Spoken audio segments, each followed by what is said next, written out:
ጤና ይስጥልን አድማጭ ተመልካቾቻችን ታህሳስ 19 2018 ዓ.ም ዕለታዊ መረጃዎችና ዘገባዎችን ይዤ መጥቻለሁ።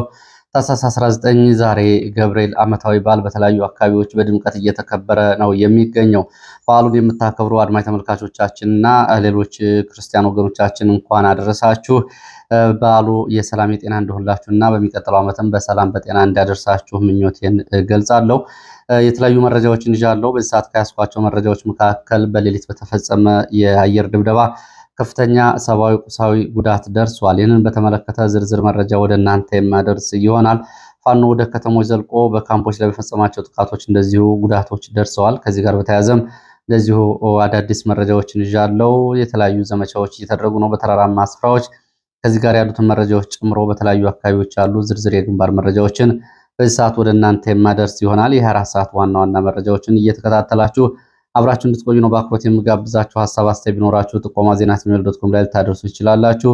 የመንግስት ከሚጠይቀው የተለያዩ ክፍያዎች ጋር በተያያዘ ከተለያዩ አካባቢዎች ከፍተኛ የሆኑ ቅሬታዎች እንዳሏችሁና በአመት 2 ጊዜ ክፍያዎች እየተጠየቀ እንደሆነና ያልተለመደ ነው ይሄ በሚል ከተለያዩ አካባቢዎች እንደዚሁ ጥቆማዎችንና ቅሬታዎችን አድርሳችኋል። የጤና መድን በአመት 1 ጊዜ ነበር ለወትሮ ይከፈል የነበረው። አሁን አንዳንድ የብልጽግና ካድሬዎች በየአካባቢው ሁለተኛ ዙር በአመት ለሁለተኛ ጊዜ እየጠየቁ ነው የሚገኘው። ይህንን ጨምሮ የተለያዩ ክፍያዎች እየተጠየቁ ነው። አሁን ካለው ኑሮ ውድነት አንጻር ሁለተኛ ገንዘቡ ከተለመደው አግባብ ውጭ የሚሰበሰብበትን መንገድ በተመለከተ የተለያዩ ቅሬታዎችን አቅርባችኋል። በዝርዝር የምመለስባቸው ይሆናሉ። እንዲሁም ደግሞ በኦሮሚያ ክልል እንደዚሁ ኦሮሞኛ ቋንቋዎችን እየተከታተላችሁ አስተያየት ካደረሳችሁ መካከል ለአዲስ ለሚቋቋመው የኮማንዶ እና የሜካናይዝድ ኃይል እንደዚሁ አዲስ ምልመላዎች ማድረግ ነባር የነበሩ የኦህዴድ የቀድሞ ወታደራዊ መሪዎች በማህበራዊ ሚዲያ ገጾቻቸው ጥሪዎችን እያደረጉና የኃይል ግንባታውን ወጣቶቹ እንዲቀላቀሉና የኦሮሞ የሜካናይዝድ እንዲሁም ደግሞ የኮማንዶ ኃይል ለማቋቋም ለሚደረገው ጥረት በቂ ምላሽ እንዲሰጡ የጥሪ ድጋፍ እያደረጉ ነው። ይህንን በተመለከተም እንደዚሁ ተጨማሪ መረጃዎችንም አድርሳችሁኛል። በውጭም በውስጥም ያሉ የኦሮሞ ኃይሎች እንዲሰባሰቡ በተሰጠው ትዕዛዝ መሰረት አብዛኞቹ እየተሰባሰቡና ስምምነት ላይ እየደረሱ ነው። አሁን የፖለቲካችን ጥሩ መሰባሰብ ላይ ቢደርስም ሀብት አልሰበሰብንም፣ በበቂ ሁኔታ ተጽዕኖ መፍጠር አልቻልንም፣ ስለዚህ ከዚህ በላይ መፍጠን አለብን የሚል እንደዚሁ ትዕዛዝ ከሽመልስ አብዲሳ ስለመሰጠቱና አስተያየት ስለመሰንዘሩም እንደዚሁ አድርሳችሁኛል። በእጅጉ አመሰግናለሁ። ከአስተያየት ባሻገር እነዚህ መረጃዎች ናቸው። እንግዲህ በዚህ ሰዓት ከያስኳቸው መረጃዎች መካከል የመጀመሪያው ወደ ማዕከላዊ ኢትዮጵያ ጉራጌ ዞን የሚወስድን መረጃ ነው። በማዕከላዊ ኢትዮጵያ ጉራጌ ዞን አበሽጌ ወረዳ ያው እንግዲህ ላለፉት 2 ዓመታት በአማራ ተወላጆች ላይ ሲፈጸም የነበረው ግፍና ሰቆቃ ይታወቃል። ይህንን ተከትሎ ደግሞ አሁን ሌላ መረጃ ከአካባቢው ወጥቷል። በጉራጌ ዞን አበሽጌ ወረዳ የሚገኙ የአማራ ቤቶች እና ንብረቶች እየታሸጉ ነው እየተመረጡ እየታሸገ ያሉ ቤቶች አማራዎችን ብቻ ለይቶ ነው እየተደረገ ያለው። እንግዲህ መኖሪያ ቤቶች፣ የንግድ ቤቶች፣ ንብረቶችን የንግድ ቤቶችን ጨምሮ መጋዘኖች እየታሸጉ ነው የሚገኙት። ከዚህ በፊት በአካባቢ በነበረው ተከታታይ የጸጥታ መደፍረስና በነበረው አጠቃላይ እስራት፣ ድብደባ፣ ግድያ ምክንያት አካባቢውን ለቀው ንብረታቸውን ለቀው የሄዱትም አሁንም በከተማው ውስጥ የሚገኙ ሁለቱም ንብረታቸው እየታሸገ ነው። ከተማ ውስጥ ያሉትን በቤት እያስወጡ ነው ሱቆቻቸውን፣ መኖሪያ ቤቶቻቸውን የሚያሽጉባቸው እነሱን እያባረሩ ለምን እንደሚያሽጉ ሲጠየቁ መንግስት ይወርሰዋል ነው የሚሉት። ለምን መንግስት ይወርሳል ተብሎ ሲጠየቅ ምላሽ የለም። በዚህ ሁኔታ ከ218 በላይ የአማራ መኖሪያ ቤቶችና ንብረቶች፣ መጋዘኖች ታሽገዋል። ይሄው ነው ታህሳስ 16፣ ታህሳስ 17 እና ታህሳስ 18 ለተከታታይ 3 ቀናት ነው ሲሉ ይህን መረጃ ምንጮቹ ይህንን አድርሰዋል። ከዚህ በፊት በዚህ ቀጠና ፋኖች ናችሁ፣ የፋኖ ደጋፊ ናችሁ በሚል ከ300 በላይ ሰዎች ታስረው እስካሁን ድረስ አብዛኞቹ ከስር እንዳልተፈቱና 64 በላይ ወጣቶች በተለያየ ጊዜ በመከላከያ በአካባቢው ጸጥታና ከምዕራብ ሸዋ ተሻግሮ በሄደ የኦሮሚያ ክልል ጸጥታ ኃይል መገደላቸው ይታወቃል። እነዚህን ጨምሮ እንግዲህ ብዙዎቹ ደግሞ ተሰደዋል። በሺህ የሚቆጠሩ አሁን የተሰደዱትን መኖሪያ ቤቶችን ጭምር ነው እያሸጉ የሚገኙት። ይህ የሚሆነው በጉራጌ ዞን ስምሪት በወሰደው የኦሮሚያ ልዩ ኃይል ሲሆን የኦሮሚያ ልዩ ኃይል ወደ ዞኑ እንዲገባ ደግሞ ያው ምንም እንኳ ስልጣን ባይኖረው ግብዣውን የሚያቀርበውና ተባባሪ ሆነው የጉራጌ ዞን የፖሊስና የሚሊሻ የጸጥታ ኃይል ነው። ወደ ወለጋ ስንሄድም እንደዚሁ በወለጋ ሰሞኑን በቀጠለው በምስራቅ ወለጋ ጊዳያና ወረዳ በአማራው ላይ የሚፈጸመው በደል ተጠናክሮ ቀጥሏል። ጥቃቱ ማንነትን መሰረት ያደረገ ነው። እናቶችና ሕፃናትን ጨምሮ በአሰቃቂ ሁኔታ በርካቶች ተገድለዋል። በዋናነት ጥቃቱ የተፈጸመው ጊዳ አያና ወረዳ እንዶደ ዲቾ፣ ሻሾበርና አሊ ቀበሌ እንዲሁም ደግሞ ዋጃ ተብለው የሚጠሩ አካባቢ ሲሆን እንዶደ ዲቾ ያለው የከፋ ነው። ሰዎች በቢላዋና በስለት ጭምር ታርደዋል ብለዋል። ይህ እንግዲህ ከታህሳስ 15 ከታህሳስ 18 ለተከታታይ 3 ቀናት በተፈጸመው ጥቃት የደረሰው ግፍና ሰቆቃ ሰፊ ነው። አሃዛዊ መረጃዎች እየተጣሩ ነው። ይህንን በተመለከተ ከቦታው ሪፖርት ያደረሱን የመረጃ ምንጮች የሚከተለውን ልከዋል። እንዳለ ወደ እናንተ አደርሰዋለሁ። አካባቢው ላይ ያለውን ሁኔታ በተመለከተ እንግዲህ በተለይ የአማራ ተወላጆች የእስልምና እምነት ተከታዮች በአብዛኛው በዚህ ጥቃት ተጎጂ ቢሆኑም አሁን ደግሞ የእስላማዊ ፖለቲካን ወደፊት ለማምጣት የሚፈልጉ ወገኖች ደግሞ ይህንን ግድያ ጭምር በማውገዝ እና ድምፅ ለምን ትሆናላችሁ በሚል ጭምር ጉዳዩን ትይዩ ሲያደርጉት ነው የሚሰማው። በገዳዮቹ ላይ ሳይሆን ድምፅ በሚያሰሙት ላይ ትይዩ አማራ ክልል አካባቢ ላለው ሃይማኖታዊ ፖለቲካ የጎንዮሽ ግፊያ ማስፈጸሚያ ለማድረግ የሚሰነዝሩት አስተያየት እንግዲህ በተጎጂዎቹ ቁስል ላይ ያው እንግዲህ አሲድ ከመጨመር ተለይቶ አይታይም። እነዚህ ጨፍጫፊዎች እንግዲህ አማራ በመሆናቸው ነው የሚጨፈጭፏቸው። ሃይማኖታቸው ሙስሊም ክርስቲያን ስለሆነ አይደለም። በተለይ በምስራቅ አማራ አካባቢ ያለው አዲሱ ሃይማኖታዊ ፖለቲካ ደግሞ ይህንን ጭፍጨፋ ከጨፍጫፊዎቹ ይልቅ ለተጨፍጫፊዎቹ ድምፅ በሆኑ ወገኖች ላይ የሚያሰማው ጩኸት እንግዲህ ያው ልዩ ተልእኮ እንዳለውም ይሄ የሚያሳይ ነው። ለማንኛውም እንግዲህ በዚህ አካባቢ ያሉ ወገኖች አሁን ራሳቸውንም እየተከላከሉ ያሉት እንደ አማራ እንጂ እንደ ሃይማኖት ክርስቲያን ሙስሊም ብለው አይደለም። ይህንን ሄዶ ማጣራት ጨፍጫፊዎቹ ላይ ያለውን ሁኔታ መከታተል ሲገባ ለምን ድምፅ ትሆናላችሁ በሚልም እንደዚሁ የነዚህ በደል ለፖለቲካ ጥቅም እየዋለ ነው በሚልም ሌላ ቤታዎች መጥተዋል። ይሄ እጅጉን የሚያሳዝን ነው። ለማንኛውም ከቦታው የደረሰኝን መረጃ እንደሚከተለው ወደ እናንተ አቀርባለሁ። በምስራቅ ወለጋ ጊዳ አያና ወረዳ የሚገኙ ንጹሐን አማራዎች ላይ የተፈጸመው ጭፍጨፋ፣ የቤት ንብረት ውድመት እና የጅምላ መፈናቀል ቀጥሏል ይላል። አንደኛ፣ የጥቃቱ ሰለባዎችና የጭፍጨፋው አሰቃቂነት በምስራቅ ወለጋ ጊዳ አያና ወረዳ ልዩ ስሙ እንዶደ ዲቾ በተባለ ቀበሌ ውስጥ በሚኖሩ የአማራ ተወላጆች ላይ ማንነትን መሰረት ያደረገ አሰቃቂ ጥቃት ሰለባ ሆነዋል። በዚህ ተጨፍጭፈዋል። ቁጥራቸው በርካታ የሆኑ ንጹሐን ዜጎች፣ ህጻናትና እናቶች፣ አረጋውያን ሳይቀሩ ባሉበት ቤት ውስጥ እና በሜዳ ላይ በአሰቃቂ ሁኔታ ታርደዋል ይላል። ስም ዝርዝር እየተጣራ ነው። አሟሟታቸው በተመለከተ ጥቃቱ እጅግ ዘግናኝ በመሆነ መልኩ የተፈጸመ ሲሆን በብዙዎቹ በጥይትና በስለት በመጥረቢያ በጩቤ ተገድለዋል፣ ተጨፍጭፈዋል። ይህም በአካባቢው ላይ ከፍተኛ ድንጋጤና የልቅሶ ድባብ ፈጥሯል። የቤትና የንብረት ውድመት ታጣቂዎቹ ከመግደል ባለፈ የተረፉትንም ተስፋ ለማስቆረጥና አካባቢውን ለቀው እንዲወጡ ለማድረግ ሰፊ የንብረት ውድመት አድርሰዋል። የተቃጠሉ ቤቶች፣ በአካባቢ የሚገኙ በመቶዎች የሚቆጠሩ መኖሪያ ቤቶች ሙሉ በሙሉ በእሳት እንዲጋዩና እንዲወድሙ ተደርገዋል። የንብረት ዘረፋን በተመለከተ ነዋሪዎቹ የዓመት እህል፣ የቤት ቁሳቁስና ከብቶች የተዘረፉ ሲሆን ያልተዘረፉት ደግሞ ባሉበት እንዲቃጠሉና እንዲወድሙ ተደርጓል። በዚህ ምክንያት በርካታ አርሶ አደሮች ጥሪት በአንድ ጀንበር ወደ አመድነት ተቀይሯል። የተፈናቀሉ ዜጎች አሁን አስከፊ ሁኔታ ውስጥ ይገኛሉ። ከጥቃቱ የተረፉት ነዋሪዎችም በምንም አይነት ቁሳቁስ ሳይይዙ በባዶ እግራቸው ለብሰውት በነበረው ልብስ ብቻ ወደ አጎራባች ጫካዎችና ከተሞች ተሰደው አሰቃቂ ሕይወት እየገፉ ይገኛሉ። የተፈናቀሉት ቁጥር በሺዎች የሚቆጠር ነው። የአማራ ተወላጆች ካደጉበት ሀብት ካፈሩበት ቀበሌ ተፈናቅለው አሁን በዚህ ሰዓት ሜዳ ላይ ወድቀዋል። የተበተኑ ቤተሰቦች በሽሽት ወቅት ወላጆች ልጆቻቸውን ያጡበት ሁኔታ አለ። እንግዲህ ከአሁን በፊት 2 ህጻናት ጫካ ውስጥ እንደጠፉ ተገልጾ ነበረ። ቤተሰቦች የተበታተኑበት ሁኔታ እጅግ ያሳዝናል። በአስቸኳይ ድጋፍ ጥሪ በአሁኑ ሰዓት የተፈናቀሉ ወገኖች የሚገኙበት እጅግ አስቸጋሪ ሁኔታ ስለሆነ ለዚህ ጥሪ ያስፈልጋል። የሚከተሉ ድጋፎች በአስቸኳይ ያስፈልጉናል። ባካችሁ ሚዲያዎች ይህንን ድምፁና አሰሙን ይላሉ። አንደኛ፣ አስቸኳይ የምግብ እርዳታ፣ ህፃናትና አረጋውያን በረሃብና በውሃ ጥም እየተሰቃዩ ስለሆነ። ሁለተኛ፣ የህክምና እርዳታ፣ የቆሰሉ ዜጎችን ላይ በሚደርሰው የህክምና እጥረት የሟቾች ቁጥር እጅግ እየጨመረ መጥቷል። ስለዚህ አስቸኳይ የህክምና ድጋፍ ያስፈልጋል። ሶስተኛ፣ ጊዜያዊ መጠለያና አልባሳት፣ ቤታቸው የተቃጠሉባቸው ወገኖች በብርድ በዝናብ እንዳይጠቁ ለአልባሳት፣ ብርድ ልብስና ድንኳኖች ያስፈልጋሉ።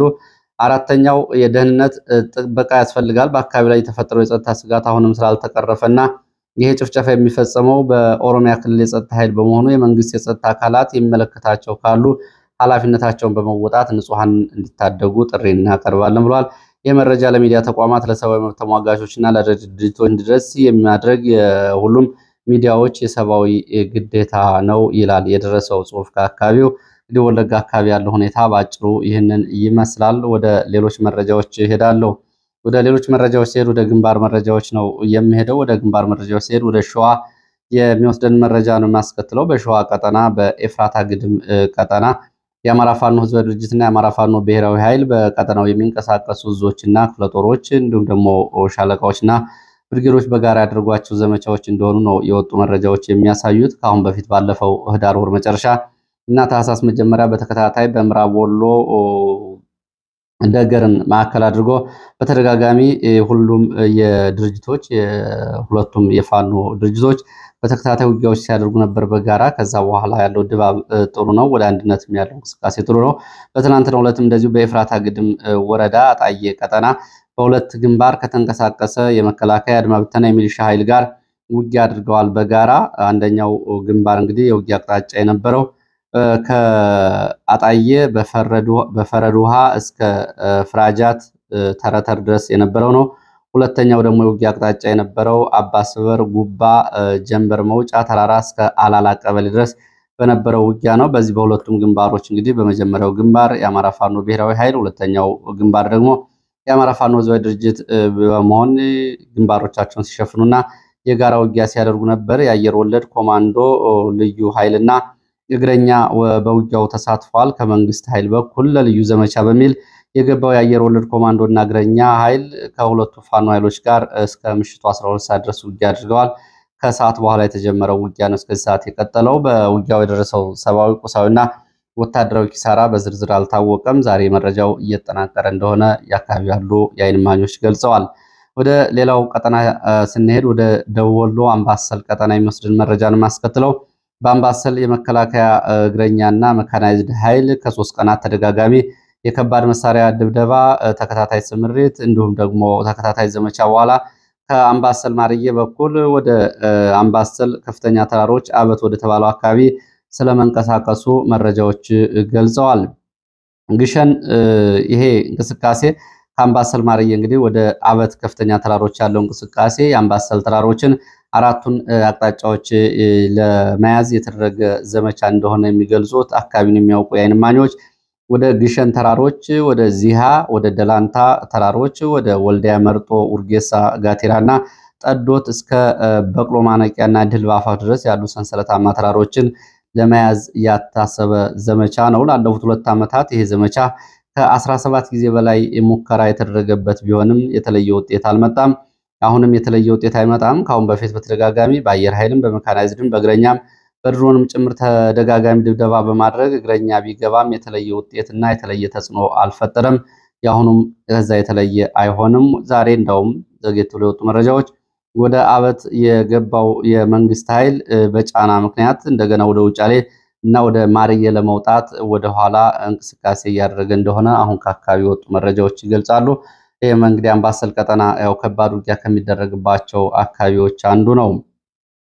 ወደ ምስራቅ ጎጃም ሞጣ የሚወስደን መረጃ ላስከትል። በሞጣ ከተማ በኬላ ጥበቃና ፍተሻ ላይ የነበሩ የሚሊሻ አባላት በፋኖ ተይዘው ተወስደዋል። በሞጣ ከተማ አቅራቢያ ፍተሻና ጥበቃ ላይ የነበሩ የሚሊሻ አባላት ፋኖ ወደ ከተማ ለዘመቻ በላካቸው ልዩ የፋኖ አባላት ተይዘው ተወስደዋል። እንግዲህ ስምሪት ላይ የነበሩት ሚሊሻዎች በፋኖ ተይዘው የተወሰዱት 2 ናቸው። በስም ዝርዝርም ፋኖ ይህንን ይፋ አድርጓል።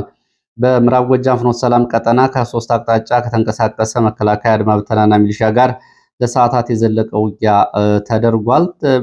እስከ ረፋድ ድረስ በተደረገው ውጊያ ከቋሪት መውጫ፣ ከገነት አቦ እንደዚሁ ከጅጋ ከፍኖተ ሰላም በ3 አቅጣጫ ዙ 23 እና እንዲሁም ደግሞ ሌሎች የውድ መሳሪያዎችን በመያዝ ወደ አካባቢው ወደ ማክሰኝ ተብሎ ወደሚጠራው አካባቢ ከገባው የመንግስት ኃይል ጋር መከላከያ አድማ ብተናና ሚሊሻ ጋር እስከ 10 ሰዓት ድረስ ለሰዓታት የዘለቀ ውጊያ ተደርጓል። በዚህ ውጊያ የደረሰው ዝርዝር ጉዳት አልታወቀም የሚሉት የዓይን እማኞች አመሻሹን ግን የሶስቱም አቅጣጫ የመጣው መከላከያ አድማ ብተናና ሚሊሻ ወደ ከተሞቹ ተመልሶ ወጥቷል። ይህንን በተመለከተ ዘመቻውን የመራው የፋኖ ሬጅመንት ከ40 በላይ መንግስት ወታደሮች ሙትና ቆስለኛ ሆነዋል ሲል ይህንን አሳውቋል። ዛሬ በአካባቢ ያለው ውጊያ ቆሟል። ወደ ምዕራብ ወሎ ስንሄድ በምዕራብ ወሎ ደግሞ በተንታ አጅባር ከተማ ወደ አጅባር ከተማ ፋኖ በመግባት ድንገተኛ ጥቃት ፈጽሟል በሚሊሻ ካምፕ ላይ። በዚህም ጉዳት ደርሷል። በተፈጸመው ጥቃት ፋኖ ድል መቀዳጀቱን ነው ያስታወቀው። አጅባር ከተማ በሚገኘው የሚሊሻ ካምፕ ላይ በሌሊት በተፈጸመው ጥቃት በትንሹ እስከ 20 የሚደርሱ የሚሊሻ አባላት ሙትና ቁስለኛ ሲሆኑ 5 የክላሽንኮቭ መሳሪያዎች በፋኖ ስለመማረካቸውና ጥቃቱን ተከትሎ ወደ ተንታና ወደ ጊምባ ሌሎች የሚሊሻ አባላት ስለመበተናቸው መረጃዎቹ ገልጸዋል። ይሄ ልዩ ዘመቻ የተፈጸመው በታህሳስ 17 ከሁለት ቀናት በፊት እንደሆነ የወጡ መረጃዎች ያሳያሉ።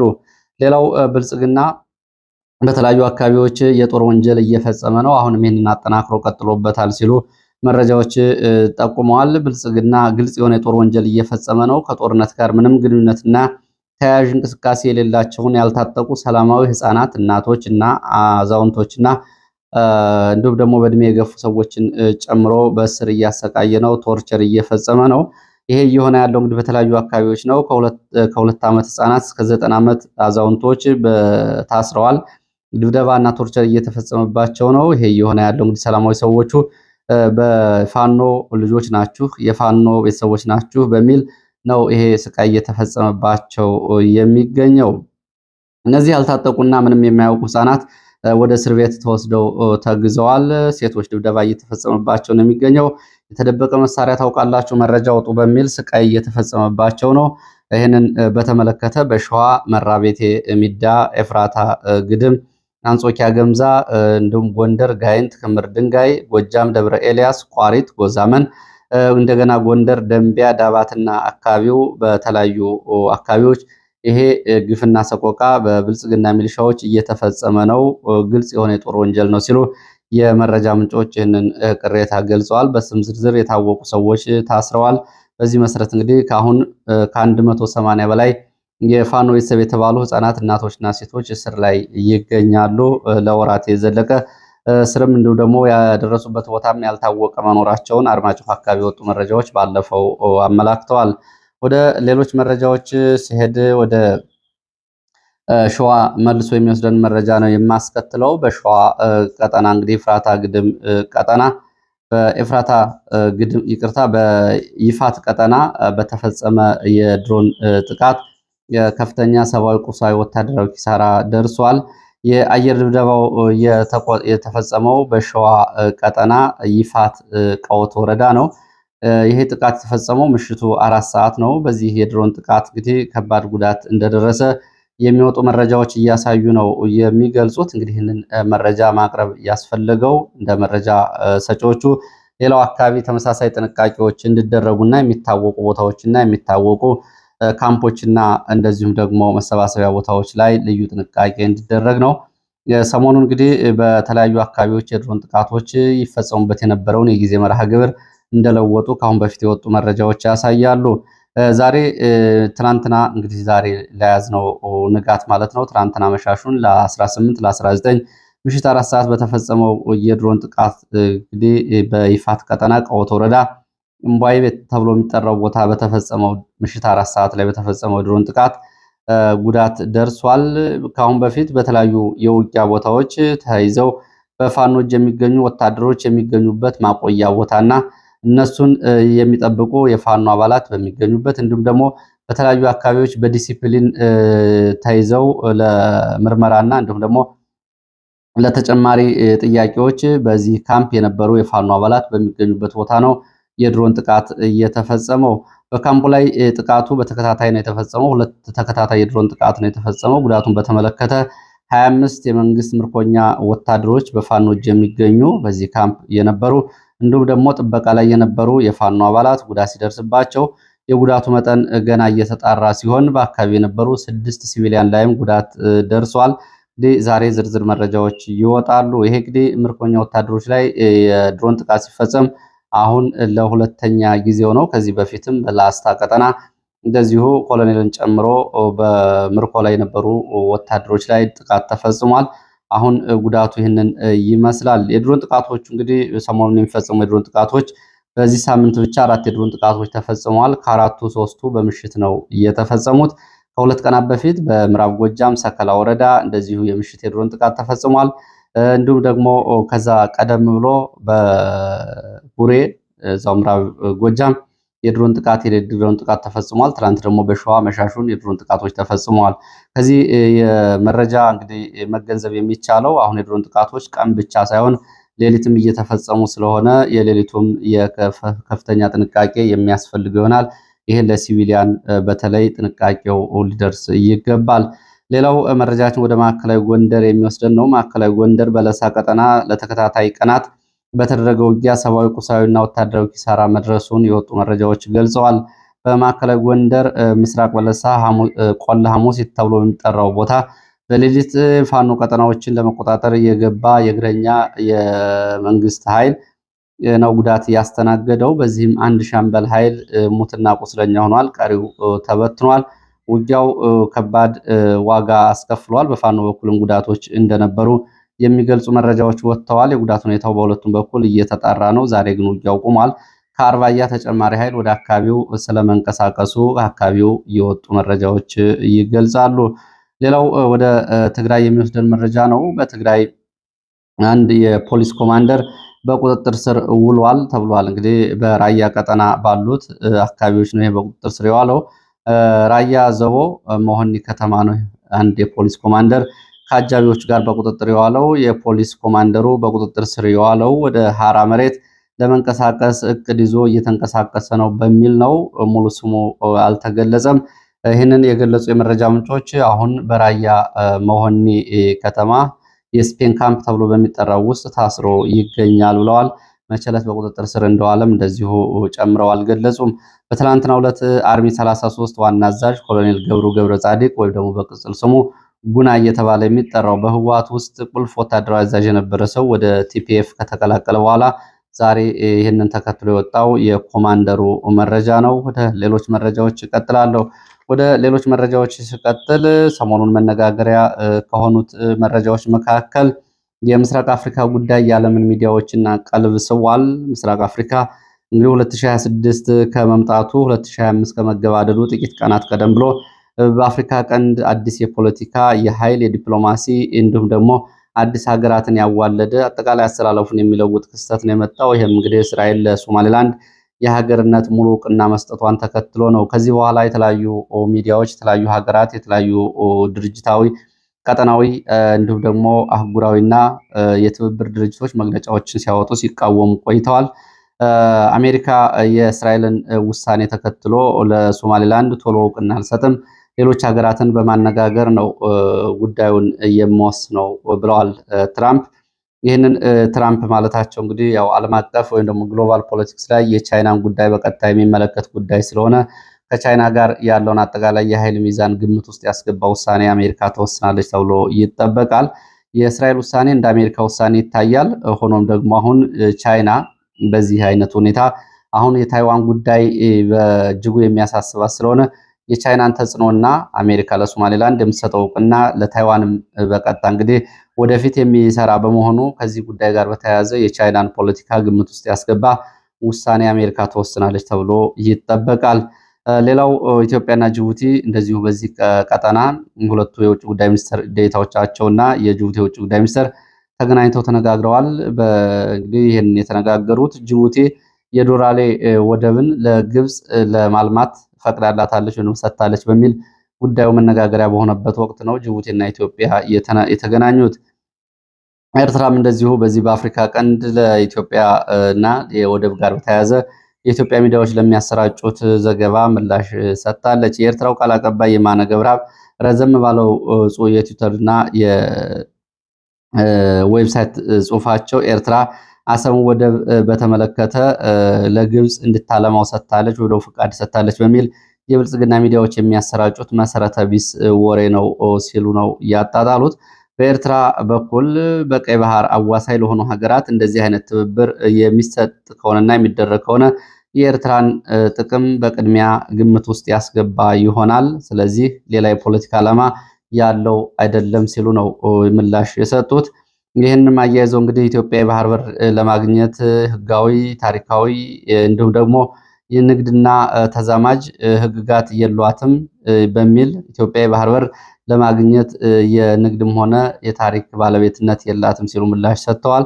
በቅርቡ 25ኛውን የአልጀር ስምምነት አስመልክቶ የተለያዩ ሀገራትና ድርጅቶች የሰጡትም እንደዚሁ የግዛትና ሉዓላዊ አንድነት እንዲከበር ነው በሚል ያንንም እንግዲህ በአባሪነት ይዘው ወጥተዋል። የምስራቅ አፍሪካ ጉዳይ እንግዲህ ትላንትና ሰፋ ያለ የተለይ የሶማሌላንድ ሀገር እውቅና ማግኘቷ ማንን ይጠቅማል፣ ማንን ይጎዳል በሚለው ላይ እንደዚሁ ረዘም ያለ ምልከታ አቅርቤ ነበር። ብዙዎቻችሁ እንደወደዳችሁት ጽፋችሁልኛል፣ አስተያየትም አድርሳችኋል። ከዛ ባሻገር የሱዳንና የደቡብ ሱዳንም ጥቅምና ጉዳይ እንደ ምስራቅ አፍሪካ ሀገራት አብሮ መካተት ነበረበት በሚል በተለይ ደቡብ ሱዳን ከዚህ ምን ትርፍና ኪሳራ ታገኛለች የሚለውን እንደዚሁ ተጨማሪ ምልከታዎችን የጂኦፖለቲክስ ዳሰሳ አድርሳችሁኛል። በእጅጉ አመሰግናለሁ። በሌላ ጊዜ መለስበታለሁ። ለዚህ ሰዓት የነበሩኝ መረጃዎች እነዚህ ነው የሚመስሉት። በሌላ ተመሳሳይ መርሃ ግብር እስከምንገናኝ ከሚስ